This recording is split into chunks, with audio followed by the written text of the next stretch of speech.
Good morning, সুপ্রভাত। কেমন আছো সবাই? সবাইকে ওয়েলকাম জানিয়ে আজকের ভিডিও শুরু করছি। সকালের ব্রেকফাস্ট থেকেই আজকের ভিডিওটা কিন্তু শুরু করলাম। আজ বানিয়েছিলাম রুটি আর তড়কা, আর তার সঙ্গে নিয়েছিলাম পেঁয়াজ। আর এখন যেহেতু আমের সিজন, আম তো থাকবেই, তো আজকে আমাদের মা মেয়ের সকালের ব্রেকফাস্টে এটাই ছিল। খাওয়া দাওয়া করে আনাজপত্র কুটে নিয়েছি। আজকে রান্না করব একটু শুক্তো। শুক্তো করার সমস্ত সবজিই কিন্তু ঘরে ছিল, তাই ভাবলাম বানিয়ে নিই। আর করব গাঁটি কচুর তরকারি। গাঁটি কচুর তরকারিটা অল্প করেই করব, কারণ ওর পাপা তো খায় না, আর মেয়ের কথা তো ছেড়েই দাও। শুধু আমি নিজের জন্যই এইটুকু, তাই অল্প করেই কেটেছি। ওইদিকে ভাত বসিয়ে দিয়েছি, ভাতটাও কিন্তু হয়ে এসেছে। এবার উপর দিয়ে দেব। বসিয়ে দিলাম শুক্তো। তো চলো আজকে শুক্তো রেসিপিটা তোমাদের সঙ্গে শেয়ার করি। শুক্তো কিন্তু অনেকেই অনেক রকমভাবে করে, তবে আমি কিভাবে করলাম সেটাই তোমাদের সঙ্গে শেয়ার করে নেব। শুক্তোয় কিন্তু সবাই বড়ির ব্যবহার করে, আমিও করি। তবে আজকে যেহেতু ঘরে আমার বড়ি একদমই ছিল না, তাই কিন্তু আর বড়ি দেওয়া হয়নি। শুক্তোর মধ্যে মেন উপাদানই কিন্তু বড়ি। বড়ি ছাড়া শুক্তো একদমই ভালো লাগে না, কিন্তু যেহেতু ছিল না তো আর কি আর করা যাবে। বড়ি ছাড়াই কিন্তু আজ শুক্তোটা করে নিয়েছি। সজনে ডাঁটা, কাঁচা কলা, বেগুন, পটল আর আলু, ও বরবটিও ছিল। এই কটা সবজি দিয়েই কিন্তু আজকে শুক্তো করেছি। তো দেখতেই পেলে রাঁধুনি, পাঁচফোড়ন আর গোটা সর্ষে ফোড়ন দিয়েছি। সবজিগুলো নাড়াচাড়া করে ভেজে নিলাম। এর মধ্যে দিয়ে দেব 1 চামচ আদা বাটা। আদা বাটা কিন্তু অবশ্যই শুক্তোর মধ্যে দিতে হয়। আদা বাটার স্মেলটা কিন্তু শুক্তোর মধ্যে ভালোই লাগে। তো দেখো সবজি প্রায় ভাজা হয়ে গেছে। এবার দিয়ে দিলাম পরিমাণ মতন জল। যেটুকু সবজি কাঁচা রয়েছে, জলে টকবগিয়ে ফুটে আসলে সেদ্ধ হয়ে যাবে। ওপর থেকে দিয়ে দিলাম ভেজে রাখা উচ্ছে। উচ্ছেটা কিন্তু অবশ্যই ভেজে নিও। আর নামানোর সময় দিয়ে দিচ্ছি দুধ। এই দুধটা কিন্তু গুঁড়ো দুধ, জলে গুলে ব্যবহার করেছি। শুক্তো কিন্তু একদম রেডি। এবার গ্যাসটাকে অফ করে দেব, আর ওপর থেকে দিয়ে দেব 1 চামচ ঘি।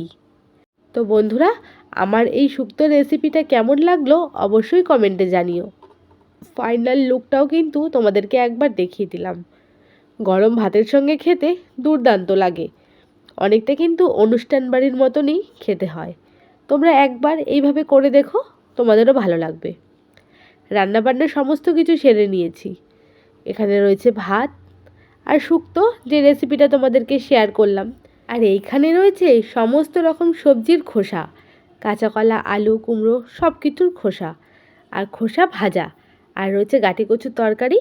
আর এটা হলো মাছের ডিমের তরকারি, যেটা আগের দিন করেছিলাম, অল্প রয়ে গেছে। আজকে খেয়ে নিলেই কিন্তু উঠে যাবে। এই হচ্ছে আমাদের রান্না। তো বিকেলবেলায় সানার পাপা এসেছিল, ওকে একটু লস্যি বানিয়ে দিয়েছিলাম। তাই 1 গ্লাস খাওয়ার পরেও অল্প ছিল, এইটুকু আমি খেয়ে নেব। মেয়ে যেহেতু খেলা করছে, ও আর খাবে না বলল। বিকেলবেলায় বেরিয়ে পড়েছি ঘুরতে। যেহেতু পড়া আজকে ছুটি রয়েছে, তাই ভাবলাম অনেক দিন তো ওকে নিয়ে বিকেলবেলায় ঘুরতে যাওয়া হয় না। প্রত্যেক দিনই কিন্তু বেরোনো হয়, তবে পড়তে যাওয়ার জন্য। আজ বিকেলে ওয়েদারটাও এত সুন্দর ছিল, তাই ভাবলাম মেয়েকে নিয়ে একটু ঘুরেই আসি। এসেছি আমাদের হালিশহরের পার্কে। হালিশহরের পার্ক বলতে যেটা আগে ক্রেক পার্ক বলে পরিচিত ছিল, এখন কিন্তু সেটা হয়েছে বিপিন বিহারী পার্ক নামে। যারা হালিশহরের কাছাকাছি থাকো তারা তো অবশ্যই চেনো। এই পাশে রয়েছে মিউনিসিপ্যালিটি, আর অপোজিটে রয়েছে পার্ক। পার্কটা যেহেতু গাছে ঘেরা, চারিদিকে সবুজ, ভীষণ সুন্দর লাগে।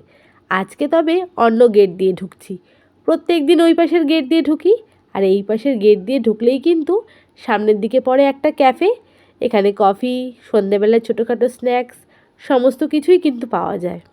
আর আমার মেয়ে, ও কিন্তু আসা মাত্রই কতক্ষণে দোলনায় চড়বে সেই ওর মতলব, তাই কিন্তু আগে আগে যথারীতি হেঁটে চলেছে। প্রত্যেকবার সন্ধেবেলায় আসি, তাই তোমাদের পার্কের সৌন্দর্যটা কিন্তু দেখানো হয় না। আজ যখন একটু বিকেল বিকেল আলো থাকতে থাকতে এসেছি, তাই ভাবলাম তোমাদেরকে একবার ঘুরে দেখিয়ে দিই। তবে এখনও আমার বন্ধুরা কিন্তু আসেনি। আজকে পার্কে আমি একা আসিনি, ওর যে স্কুল ফ্রেন্ডরা রয়েছে ওদেরকেই সঙ্গে নিয়ে এসেছি। এখনও যেহেতু কেউ এসে পৌঁছায়নি, তাই ভাবলাম নিচ দিকে গিয়ে একটু গঙ্গার হাওয়া খেয়ে আসি। সবসময় অন্ধকার হয়ে গেলে না আর যেতে ইচ্ছে করে না। দেখো, ওপর থেকে সিঁড়ি দিয়ে নামলেই কিন্তু সামনেই রয়েছে মা গঙ্গা। এই পরিবেশটা এতটাই সুন্দর তোমাদেরকে কি বলে বোঝাবো। আরটু আগে আগে আসলে তোমাদেরকে আরটু ভালো করে চারিদিকটা ঘুরিয়ে দেখাতে পারতাম। তবে বিকেল হলেই না এখানে চারিদিকে ছেলে মেয়েরা জোড়ায় জোড়ায় বসে থাকে। সত্যি কথা বলতে লজ্জা লাগে। জানি যে ওদেরই এখন একটা বয়স, আমরাও এক সময় করেছি, কিন্তু ভীষণ লজ্জা লাগে ওই সামনেটা দিয়ে বারবার যাতায়াত করতে। তাই জন্য আমি ওইদিকে আর গেলাম না। গঙ্গার জলের ঢেউটা কিন্তু মনে হচ্ছে যেন সমুদ্রের ঢেউ, আর চারিপাশের সৌন্দর্য তো রয়েছেই। লোকে বলবে আমার জামা নেই, আগের ভিডিওতেও সেম জামা পরে ভিডিও করেছি, আজকের ভিডিওতেও তাই। কিন্তু দুঃখের বিষয়, সত্যি কথা বলতে গরমে এই জামাটা এতটাই কমফোর্টেবল মনে হয় না আমি অন্য কোনো জামা পরি। তাই বলে দিলাম যে কেউ বলো না কিন্তু যে আমার জামা নেই। গরমের জন্য এত আরামদায়ক জামা, তাই এটাই পরেছি। তো আজকে এসছি, দেখতেই পাচ্ছ কোথায় চলে এসেছি, হালিশহরে কেক পার্কে। তো যেহেতু স্কুল ছুটি পড়ে গেছে মেয়ের, অনেক দিন আসা হয় না, তার জন্যই আজকে মেয়েকে নিয়ে চলে এসেছি। আর যাই হোক, আর এই যে রয়েছে, এদিকে দেখাও, আমি আর ও এসেছি। এখনও আমার বন্ধুরা আসবে, তাদের ছেলেমেয়েরা আসবে। অনেক দিন বাদে কিন্তু একটা এরকম সুন্দর সময় সময় আসলো। দূর কি বলছি, লোকজন থাকলে না সত্যি কথা বলতে ভিডিও করতে প্রচণ্ড লজ্জা লাগে। একটা মেয়ে তো থামস আপ দেখিয়ে চলে গেল।